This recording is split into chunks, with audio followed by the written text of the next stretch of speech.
Bueno, el título es un poco raro, es casi lo que más me ha costado de la charla. Es la primera vez que hablo de esto en público. Normalmente yo hablo de visualización de datos, soy profesor de visualización de datos, trabajo en eso en DataHack y como consultor, pero en mi trabajo principal hago otra cosa, que es de lo que voy a hablar hoy. Y es la primera vez que hablo de esto, entre otras cosas porque no nos dejaban hablar de esto hasta hace literalmente un par de semanas. Así que espero que resulte interesante, pero como es la primera vez, pues vamos a ver qué tal sale. Espero que bien. Estamos acostumbrados a convivir con robots desde hace mucho tiempo, ¿no? Cuando pensamos en robots así que llevan con nosotros una época, pensamos en cadenas de montaje. Hay otros países, sobre todo Japón, donde su convivencia con los robots es muchísimo más intensa, ¿no? Desde hace tiempo. Pero bueno, como yo no les entiendo mucho, esta parte me la voy a salvar. Me la voy a saltar. Tenemos robots domésticos que limpian la casa, tenemos robots de cocina, tenemos robots cirujanos que nos ayudan a hacer un montón de labores y todos estos parecen muy complejos, pero supongo que ninguno de nosotros lo definiría como una inteligencia, ¿no? Hay robots que detonan explosivos, hay robots que escriben. Este robot, por ejemplo, recibe como entrada un texto y lo escribe en un determinado idioma y con una determinada tipografía. Todo esto, como digo, no podría ser considerado inteligencia general, que es un concepto del que voy a hablar hoy bastante, inteligencia artificial o inteligencia general, porque solo resuelven tareas muy específicas, ¿no? Sin embargo, podemos encontrarnos otro tipo de robots que vamos a ir viendo cada vez más a menudo en los próximos años, como este, por ejemplo. Este robot coge cosas, y coger una cosa es mucho más complicado. Coger una cosa general, que no sabemos lo que es mucho más complicado que barrer una habitación, o que cualquier otro ejemplo que he puesto antes, porque esa cosa puede ser un globo, puede ser una cosa muy dura, puede ser un huevo. Bueno, ese robot ya tiene que empezar a hacer algo similar a pensar, ¿no? Pero sigue siendo un problema muy pequeñito. Hay muchos otros casos de inteligencias ya un poco más desarrolladas. ¿Se me oye bien? Es que yo lo oigo como muy raro, perdón. Hay otros casos de inteligencias bastante desarrolladas, pero que siguen resolviendo problemas muy específicos, ¿no? Justo ahora, hace 20 años, o lo se acaba de hacer, Kasparov perdió con Deep Blue, el ordenador que hizo IBM. A esto se le puede considerar inteligencia artificial, sin duda, pero si nos ponemos a definir lo que es inteligencia y lo que no, nos podemos tirar toda la charla y no empezaríamos, ¿no? En cualquier caso, llevamos ya un tiempo viviendo con inteligencias particulares. Pero ¿qué pasa si intentamos programar robots, como un helicóptero, que lo podríamos considerar un robot, que tienen que resolver problemas más complejos? Porque un helicóptero que pilota solo, pues a lo mejor tiene que resolver situaciones de rescate, tiene que resolver situaciones como fuegos, incendios, por supuesto tiene que saber cómo despegar, cómo aterrizar, tiene que desenvolverse bien cuando la meteorología es mala, tiene que saber volar en formación, a lo mejor, o incluso puede tener que resolver situaciones de combate. Hasta hace muy poco tiempo, este tipo de robots se programaban con código como el que veis aquí. No os asustéis, porque no voy a poner más código que este, que más o menos lo que hace es intentar resolver todas las situaciones separadamente, ¿no? Si estamos en combate, eso espero que lo entendamos todos, hacemos una cosa, si estamos rescatando hacemos otra, si hay un fuego, si hay lluvia, si tenemos todo junto, si es una combinación de solo 3 de ellas, etc. Se intentaban programar así, nos hemos tirado muchas décadas programando robots así, y a esto lo llamábamos inteligencia artificial. Pero lo que ocurría es que esto no funcionaba, se estrellaban. Hemos empleado, no perdido, digo empleado, millones y millones y millones de dólares en darnos cuenta de esto. Y ha sido una inversión muy buena, porque hemos visto que por ahí no hay que ir, que las cosas tienen que ser de otra manera. Si un día queremos tener un coche que conduce solo, un helicóptero que pilota solo, este no es el camino. La forma en la que programamos normalmente los humanos, que algunos ya no programamos así, pero en general programamos de esta manera, no va a funcionar, ¿no? ¿Qué hacemos aquí? Bueno, pues como tantas veces nos fijamos en qué hay por ahí, ¿no? ¿Qué bichos hay en la naturaleza que, sin tener mucha idea de lo que hacen, van aprendiendo poco a poco? Y tenemos uno muy cerca, ¿no? Nosotros mismos. Aunque no sabemos demasiado del cerebro, el caso es que hemos aprendido muchísimo en los últimos años. Ya a partir de los años 50 se empezaron a hacer investigaciones muy profundas. En los 60, 70 se desarrollaron frameworks teóricos que nos ayudaron a entender cómo funcionaban las cosas, ¿no? Y empezamos a comprender algunos milagros, yo los llamaría milagros, porque son muy complejos por debajo, aunque a nosotros nos parezcan absurdamente sencillos. Empezamos a comprender cómo funciona. Por ejemplo, cuando vemos una casa, está pasando algo en nuestro cerebro que de repente nos genera esa idea de casa. Y da igual que la casa esta sea como la que habéis visto, o sea esta que es totalmente distinta, nosotros reconocemos ventanas, reconocemos tejados, un suelo y decimos, esto también es una casa. Incluso si vemos un dibujo, una abstracción que no hemos visto en la vida real jamás, también es una casa. Todos lo vemos inmediatamente. ¿Qué pasa aquí, no? Este proceso es clave y si lo entendemos bien, a lo mejor seremos capaces de hacer que los helicópteros piloten solos. Pues esto es lo que nos ha llevado a las redes neuronales. Las redes neuronales son uno de los hot topics de las cosas más populares de las que podemos hablar hoy en día. Yo no soy un súper experto, sé lo suficiente como para desenvolverme algo, pero prácticamente no hay expertos de esto porque la velocidad a la que avanza es absolutamente infernal. Seguro que ahora mismo alguien está publicando un paper que deja atrás a todo lo que hemos hecho hasta ahora, ¿no? Bueno, lo que ocurre normalmente es que las imágenes que llegan a nuestros ojos llega radiación electromagnética, se llega al córtex visual primario, que es la primera capa de nuestro cerebro, y esa capa simplemente detecta unos patrones muy sencillos, ¿no? Genera unos voltajes cuando detecta líneas verticales, otros cuando detecta líneas horizontales, diagonales, colores rojo, verde, amarillo, azul, distintos patrones, movimiento. Eso genera unos voltajes que llegan a otra capa, escalan a otra capa que ya se encarga de generar unas ideas un poquito más complejas, esas escalan a otra capa que genera unas ideas aún más complejas, etcétera, etcétera, hasta que al final decimos, esto es una casa. Esto ocurre en tiempo real, lo hacemos todo el rato y no nos damos cuenta de lo complejo que es, pero esta, como digo, es la clave para entender al menos una de las formas de aproximarnos a la inteligencia artificial en el futuro, ¿no? Aquí pongo otro ejemplo. Tenemos una cara, el córtex visual primario detecta unos cuantos patrones, líneas verticales, horizontales, esquinas, eso sube una capa, ahí ya detectamos ojos, cejas, pestañas, orejas, sube a otra capa distinta, donde sabemos que estamos viendo una cara, y cuando ya sabemos que estamos viendo una cara, nos vamos elevando a niveles de abstracción hasta que decimos, bueno, este hombre es Albert Einstein. Entonces, a medida que hemos ido conociendo lo que ocurre ahí, hemos empezado a modelar problemas de inteligencia artificial relativamente sencillos como este, ¿no? Donde alguien escribe a mano unos números y hay una red neuronal que es capaz de detectar qué números eran en realidad, ¿no? Estos tipos de problemas ya están muy bien resueltos hoy en día. Lo que ocurre es que en realidad, si tenemos pocos datos, esto falla. No somos capaces de saber, con muy poquitos datos, qué números son esos. De la misma manera que un niño que apenas ha visto números en su vida, si lee esto no sabe qué quiere decir. Tiene que ver muchos más números, ¿no? Cuando tenemos muchos datos, la cosa mejora. Con la misma red neuronal, a lo mejor no hay que tocarla nada. Entonces hemos llegado a un descubrimiento esencial en los últimos años, que es que los algoritmos no son tan importantes como los datos. Y aquí esto se une un poco a hablar de Big Data, ¿no? Porque estaréis pensando, pero este hombre ¿de qué está hablando? Antes los algoritmos pesaban mucho más que los datos y ahora empieza a ser al revés. Ahora podemos tener una red sencilla que si tenemos millones, billones o incluso trillones de datos con los que entrenarlos, pues podemos llegar a resultados sorprendentes, ¿no? Las redes neuronales se pusieron relativamente de moda en los años 70, 80, pero luego decayó su popularidad un montón y decayó porque no valían para nada, básicamente, porque solo se sostenían dentro de un ámbito muy teórico, dentro de ámbitos académicos, universitarios, porque no había manera de, con la capacidad de computación que había en ese momento y los pocos datos que se tenían, no había manera de tener resultados reales más allá de que diferenciara un 5 dibujado en diagonal a uno un poquito más redondito. Eso es más o menos en esa época, ¿no? Teníamos pocos datos y poca velocidad de cálculo.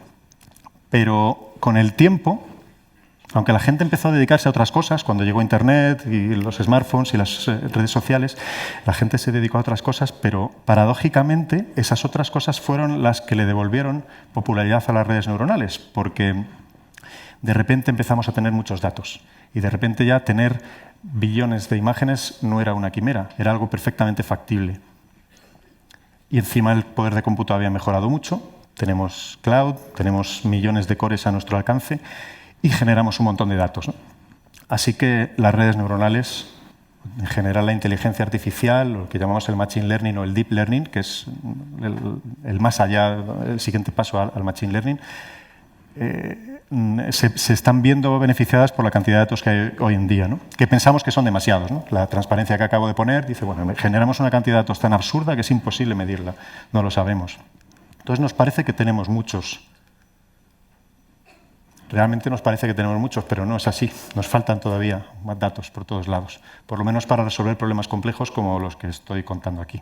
Voy a volver al tema de los vehículos autónomos. En este caso, en vez de hablar de un helicóptero, voy a hablar de un coche, que lo tenemos bastante más cerca. Vamos a empezar a ver coches que conducen solos ya. De hecho, si os vais a San Francisco, los veis. Hay coches que conducen solos ya por un tubo allí. Si miramos, creo que habían sido 600.000 horas de conducción solo en la ciudad de San Francisco en el último año.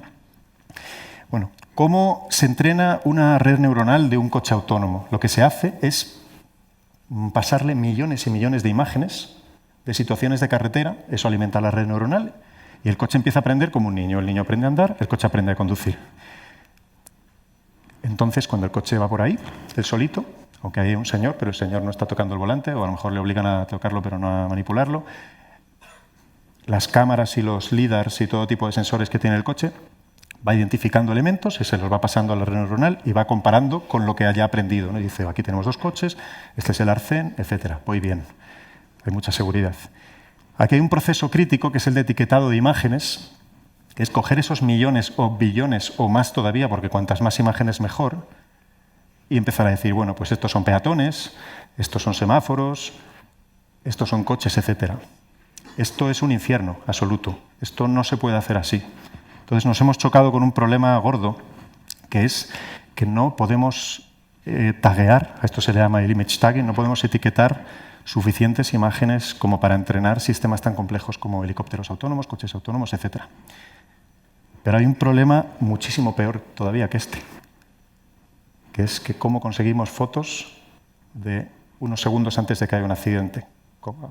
A ver si conseguimos una foto de un coche derrapando, o de un niño que va a ser atropellado, o de un animal que está cruzando por la carretera. Es prácticamente imposible hacerlo, ¿no? Podemos hacer como los rusos, poner una cámara en el coche y esperar unos años a que la gente se mate y después ya tendremos un dataset un poco mejor, pero necesitamos una manera un poco más segura de hacer esto, ¿no? ¿Qué hacemos? Pues a ver si funciona el vídeo, que yo creo que no, pero le voy a dar play. Lo que hacemos es meter los coches en un mundo virtual y entrenarlos dentro. Y en este mundo virtual ya no hay tanto problema si atropellamos a una abuelita, o si nos chocamos con otra persona, o si derrapamos, etc. Hoy en día los coches autónomos se entrenan dentro de mundos virtuales. Y aquí entra lo que estoy haciendo yo, que hasta ahora a lo mejor no lo había podido explicar.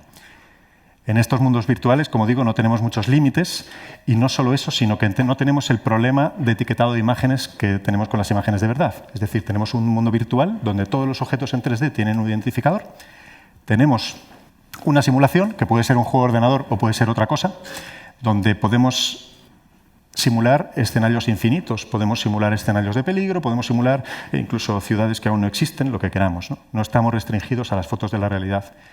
Y todas las imágenes están automáticamente etiquetadas. Pero hay otro problema más. Esto es una imagen de un videojuego y nos parece que está muy bien, pero realmente no lo está tanto. Esto no es totalmente real. Si os preguntáis si esto es una foto o no, pues probablemente digáis que no. Está muy bien hecho, pero no es una foto. Y efectivamente, esto está lleno de trucos. Los juegos de ordenador en general están llenos de trucos, tienen más que las películas de chinos, y por ejemplo los coches no tienen los faros encendidos, los cristales de los edificios no reflejan.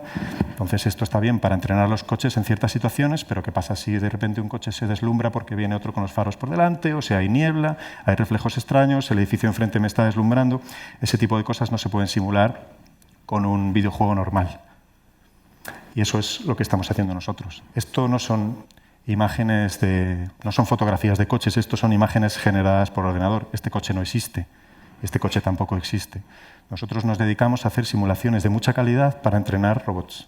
Robots que pueden ser helicópteros o coches o lo que sea en el futuro, ¿no?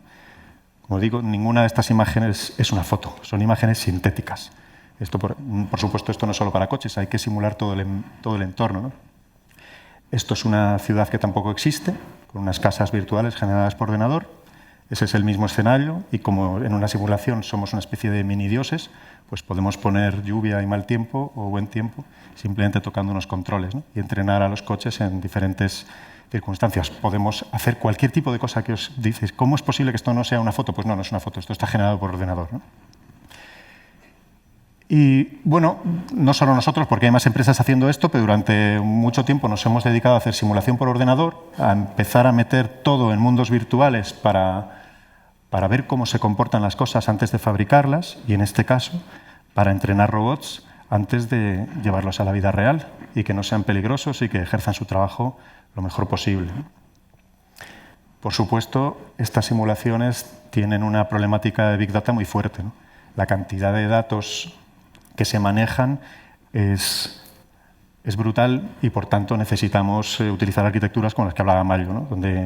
donde los métodos tradicionales de manejo de datos no son suficientes. Tenemos que distribuir el problema en redes, tenemos que hacer un montón de procesado en streaming, etc. Cuando mejor es la simulación, mejor vamos a entrenar al robot. La simulación está compuesta de miles de cosas. Hoy en día hacemos simulaciones de iluminación, que aquello parezca muy real.